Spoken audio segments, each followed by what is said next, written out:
ain't my fight. Look out! What else you got? Whoa!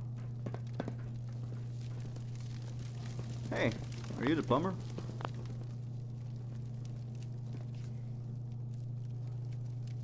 You're acting like I'm supposed to know what you're talking about. You hear that, boys? Looks like we got ourselves a comedian. The bathroom is downstairs. It's been out of order since we first opened. It looks like most of the pipes are gonna need replacement. Folks around here are getting fed up about heading outside each time to do their business. Last week, one of our guys, little Joey, headed outside to take a shit, and Deflo showed up and tore him a new one. Don't get me wrong, I never really liked Joey, but as you can probably imagine, incidents like that aren't particularly good for business, if you know what I mean. Anyways, glad you're here. It'll be nice to get this place fully operational. So, do you need anything before getting started? What's the story with this place? Never been to a Raider bar before, huh? We used to hang out over at Club Fusion, but we got banned. Bunch of oversensitive cunts running that place. So, we hang out here now. If you ask me, we're better off. Just looking for something? And I'm betting you know right where to find it. Check with Vadeva, downstairs. He sells weapons and armor. Also some weird shit. I tried not to ask too many questions. It's worth talking to if there's any goods you want to fence, but don't let the cheerful demeanor fool you. He's a stone cold killer. You get on his bad side, he won't just kill you, he'll fuck your corpse. And worst part, he won't even cuddle with it afterwards. I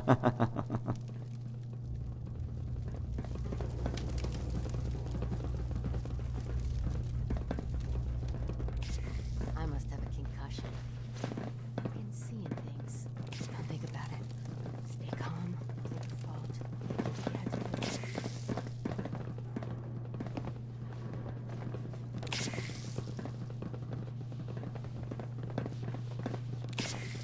Hey. Hey, 60Bs. I'm looking around for something. And I'm betting you know right where to find it. Here you go. Check it out. Oh yeah, the sledgehammer. I have that. The sledgehammer isn't for sale though. What do you mean? Why not? Tell you what, there's another weapon I'm trying to acquire. Track it down for me and I'll trade you the sledgehammer for it. Okay. I'm listening. The weapon I'm looking for is a dildo bat. About a month ago, some guy walked in here desperate for caps and pawned off a bunch of stuff. It was mostly low value stuff, so I didn't think to examine the dildo bat carefully. I sold the bat to a guy named Will for 20 caps. A couple days later, another customer comes in asking for the bat. Of course, I asked him why on earth would he want to buy a dildo bat. He says because there's a treasure map hidden in the tip. I asked him what the map was too, and after some convincing, he confessed it was the map and access code to the treasure of Jamaica Plain. Wait. Were you just playing a joke on me? If we could find the treasure of Jamaica Plain, that would get this place fully operational. So what do you think? Are you up for tracking down that dildo bat? Yeah, I guess. The guy I sold the bat to lives in a bus just north of Fort Hagen, Red Rocket. Good luck out there.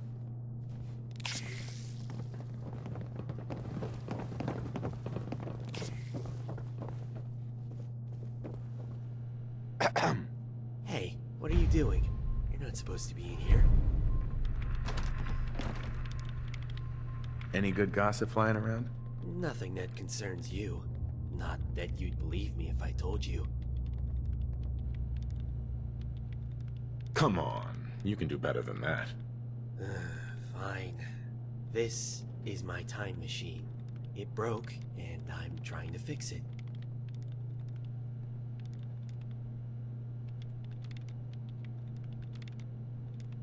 Can you take a look at these schematics? A scientist named Virgil said they could get me inside the Institute. Oh, what the fuck? Alright, you've got my attention. What do you want? And how do you know Brian Virgil?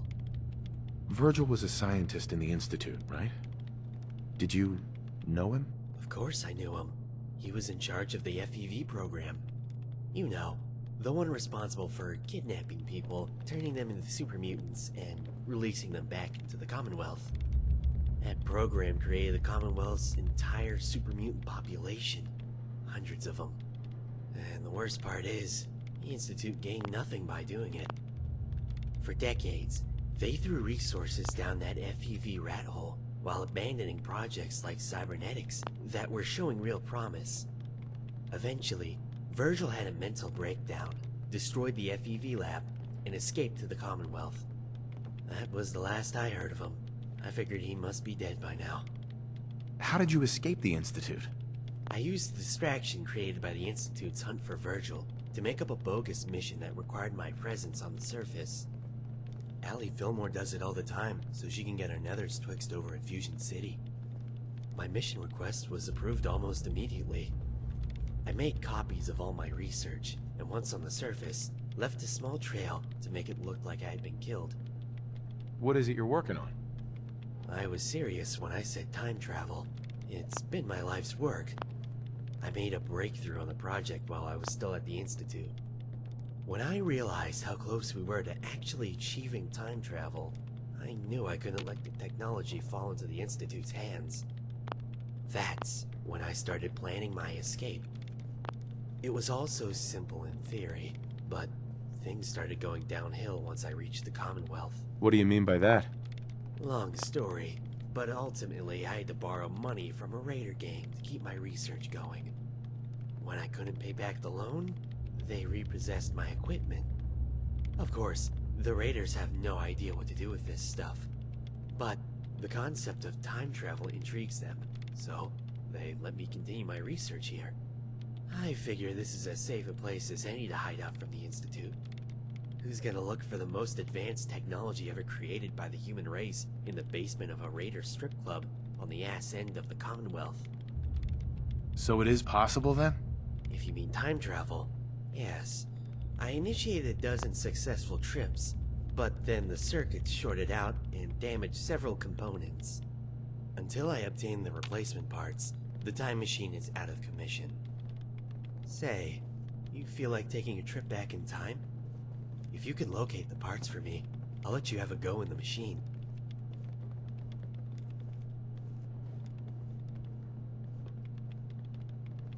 Yeah, sounds like fun. Here's the list of parts I need. Bring them back to me, and we'll get the time machine operational.